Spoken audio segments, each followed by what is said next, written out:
Welcome to our channel the glam jewellery handmade creation. तर आज आपण पाहणार आहोत अगदी नवीन डिझाईन आणि ट्रेंडिंगला असणारी. तर त्यासाठी आपण क्वालिटी मेंटेन करण्यासाठी जॅपनीज पर्ल्स वापरणार आहोत. आणि हे पिंक कलरचे अशा प्रकारचे कुंदन, छोट्या साईजच्या जम्प रिंग, आपली आवडती पकड आणि कात्री. तर हे नवीनच आत्ता ट्रेंडला चाललेलं आहे. चिंचपेटीमधूनच येतं हे पिंक कलरचे मीनाकारीमधून कधीही न जाणारे हे स्टोन्स आहेत. कलरही मेंटेन राहतो, क्वालिटीही अगदी एक नंबर आहे. तर हेच आपण कुंदन वापरून छोटंसं अगदी नाजूकसं एक नेकलेस बनवणार आहोत. तर पहिली डिझाईन करण्यासाठी आपल्याला 3 ड्रॉप शेपचे कुंदन लागणार आहेत आणि ते मधल्या आपण जम्परिंगने जोडून घेणार आहोत. म्हणजे आपलं मेन कुंदनचं पेंडंट जे आहे ते रेडी होणार आहेत. तर त्यासाठी आपण ते जोडून घेतलेलं आहे. आणि दुसरं सगळ्यात महत्त्वाचं म्हणजे आपल्याला ते लॉरियल बनवायचे आहेत. तर प्रत्येक हुकमध्ये आपण 3 असे पॅटर्न बनवणार आहोत आणि त्यासाठी आपल्याला जवळजवळ खूप सारी लॉरियल लागणार आहेत. लॉरियल कशी बनवायचे ते अगदी सगळ्यांना माहीतच असेल, तरीसुद्धा आपण एकदा पाहूयात. तर हे आपण छोटे बीड घेतलेले आहेत, जवळपास 3 mm च्या आसपास आहेत. तर आपण पकडनी त्याला राऊंड करून घेणार आहोत आणि त्याचं सर्कल बनवून त्याचं हुक बनवणार आहोत, की जे असं हुक बनवणार आहोत की त्यामध्ये आपल्याला जम्परिंग घालता येईल. तर राहिलेली आपण एक्स्ट्राची वायर कट केलेली आहे, त्यामध्ये सर्कल शेप करणार आहोत, राऊंड शेप. अशा प्रकारचे आपण खूप सारे लॉरियल बनवणार आहोत. जर तुम्ही काउंट केलं असेल तर मला पण सांगा की आपण किती लॉरियल बनवलेत आणि किती लॉरियल आपल्याला लागणार आहेत. तर मी पुन्हा एकदा दाखवते. हे जॉईन असतं, मधून कट करून घ्यायचं आहे, म्हणजे एका ह्याचे आपल्याला 2 वापरता येतात. तर अशा पद्धतीनं आपण त्यातून घालणार आहोत. इथं हे लॉक होऊन जातं ॲटोमॅटिक बीड. नंतर आपण त्याला सर्कल करणार आहोत आणि ते लॉक करणार आहोत अगदी बीड सोबत. म्हणजे बीड जेवढं आपण टाईट ते लॉक करू तेवढं लॉरियल आपलं सुंदर आणि टाईट दिसतं, की ते लूज होणार नाही. तर ही प्रोसेसच ह्यामधली सगळ्यात लेंदी प्रोसेस आहे, अगदी नकोशी वाटणारी. कारण आता बाजारात रेडीमेड ही लॉरियल भेटतात, पण त्याची क्वालिटी ही खूपच खराब आहे आणि आपल्या कस्टमरला क्वालिटी खूप मॅटर करते. म्हणून मी स्वतः हाताने लॉरियल बनवलेले आहेत.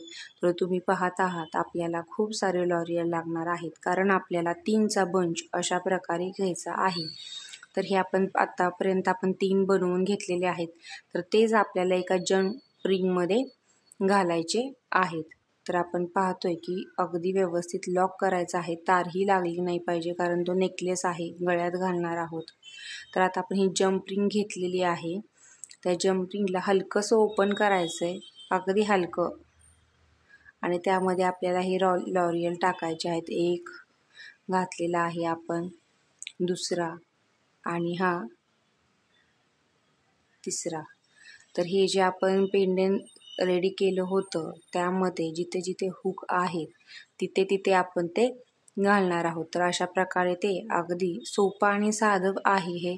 त्यामध्ये आपण ते लॉक करणार आहोत.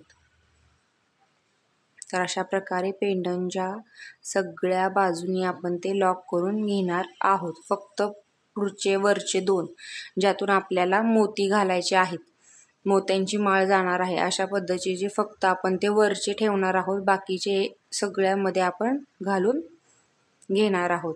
तर अशा प्रकारे हे आपलं पेंडंट दिसते. तर तुम्ही बघताय की आपण प्रत्येक हुकमधून लॉरियल घातल्यामुळं ते अगदी सुंदर असं दिसते. तर शक्यतो काही जण रबरचा दोरा वापरतात, काही जण तार वापरतात. तर आपण हा इनविजिबलचाच वायर वापरणार आहोत. का तर ती वायर लॉंग लास्टिंग असते आणि ती आपण खूप चांगली क्वालिटी द्यायचा प्रयत्न करतोय, म्हणून आपण ही वायर वापरलेली आहे. तर आता आपण हे स्ट्रिंग सगळे घालणार आहोत. ह्या दोऱ्यामध्ये आपण हे सगळे बीड घालून घेणार आहोत. तुम्ही पाहिलंच आहे की आपण ते ओव्हरलॉक करून घेतलेलं आहे आणि त्यानंतर ना आपण जम्पिंग ही त्याला लावून घेतलेली आहे, कारण त्याला आपण गोंडा लावणार आहोत ॲडजस्टेबल, की जेणेकरून तो सगळ्यांना वापरता येईल. मण्यांची पण फार गंमत असते. ज्यावेळेस त्यांना घालायचं असतं त्यावेळेस ते हातातून सतत पडत असतात आणि आपल्याला आणखी इरिटेट व्हायला होतं.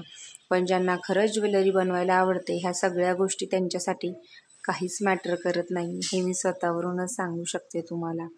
तर अशा प्रकारचं आपण ज्या मण्यांचं आपण मोत्यांचं लॉरियल बनवलेलं आहे त्याच मोत्यांचं आपण माळही बनवणार आहोत. तर सुंदर अशी ही माळ घेतलेली आहे. त्यानंतर तुम्ही बघताय की पहिले 2 हुक आपण ठेवलेले आहेत. तर त्या 2 हुकातून पहिल्या हुकमधून आपण ते घालणार आहोत. पुन्हा आपण त्याच्यामध्ये बीड घालणार आहोत. आपलाच मोत्यांचा एक सुंदर असा बीड घालणार आहोत आणि त्यामध्ये एक गोल्डनचा 2 mm चा गोल्डन बीड घालणार आहोत आणि पुन्हा मोती आणि पुन्हा कुंदनमधून जी जागा आहे तिथून आपण तो काढणार आहोत. तर असा पॅटर्न आपण ठेवणार आहोत. असा पॅटर्न ठेवल्यामुळे तो अधिकच सुंदर दिसतोय आणि जेवढा व्हिडिओ हालतोय त्याबद्दल मी खरंच खूप क्षमस्व आहे. इथून पुढचे व्हिडिओ नक्कीच चांगले येतील, कारण फोन नवीन आहे आणि त्यामुळे तो वापरायला थोडा ॲडजस्ट व्हायला मला वेळ लागतोय आणि गणपतीमध्ये बरेच दिवस आपले गेलेले आहेत. तर आता आपण इथून पुढच्या सगळ्या नवरात्रीच्या ऑर्डर घ्यायला सुरुवात करणार आहोत. तर तुम्हाला ऑर्डर रिप्लेस करायची असेल तर लवकरात लवकर ऑर्डर रिप्लेस करा. कालावधी खूप कमी आहे. नवरात्र आल्यानंतर सगळ्यांनाच खूप सारं काम असतं आणि ऑब्वियसली तुम्हाला सगळ्यांनाच माहिती आहे आपला बराचसाच वेळ नाही म्हणलं तरी घरामध्ये जातो. त्यासाठी आपण आधीपासूनच ऑर्डर घ्यायला जागणार आहोत की जेणेकरून ऑर्डर वेळेत पोचतील. तर तुम्ही पाहताय हा अतिशय सुंदर असं पेंडंट आपलं सुटेबल झालेलं आहे. एका गोल्डन बीडमुळे त्याला खूप असा सुंदर असा लुक आलेला आहे. तर राहिलेले दुसऱ्या साईडची ही माळ आपण ओवून घेणार आहोत आणि असा हा सुंदर असा नेकलेस आपला तयार होतोय.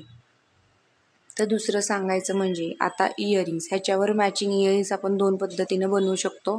एक तर फक्त एक पिंक कलरचा वापरून किंवा 2 पिंक कलरचे वापरून. तर इथं आपण कस्टमरच्या आवडीनुसार 2 कुंदन पिंक कलरचे यूज केलेले आहेत. तर पहिल्या ह्याच्यामध्ये त्यांना हँगिंग नको आहे, स्टड लावायचे, त्याच्यामुळे आपण स्टडच त्याला लावणार आहोत.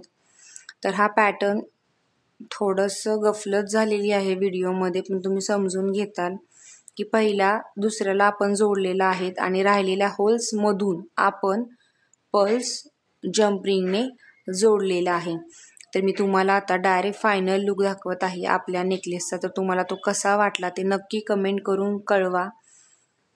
भरपूर लोकांना तो शेअर करा आणि अजून कोणता व्हिडिओ तुम्हाला पाहायला आवडेल तर ते मला नक्की कमेंट करून सांगा. तर मला असं वाटतं की पुढचा आपण नवीनच व्हिडिओ तुमच्यासाठी घेऊन येणार आहोत. तर सगळ्यांनी चॅनलला सबस्क्राईब करा, अजूनही भरपूर लोकांना शेअर करा, म्हणजे आपला नक्कीच नवीन टप्पाही पूर्ण होईल. तर इथपर्यंत साथ दिली आहेत, अजून इथून पुढेही अशीच साथ द्या. असेच आपले छान छान व्हिडिओ पाहत राहा, भरपूर लोकांना शेअर करत राहा आणि कमेंट करायला अजिबात विसरू नका. तर भेटूया पुढील व्हिडिओमध्ये. तोपर्यंत धन्यवाद. थँक्यू.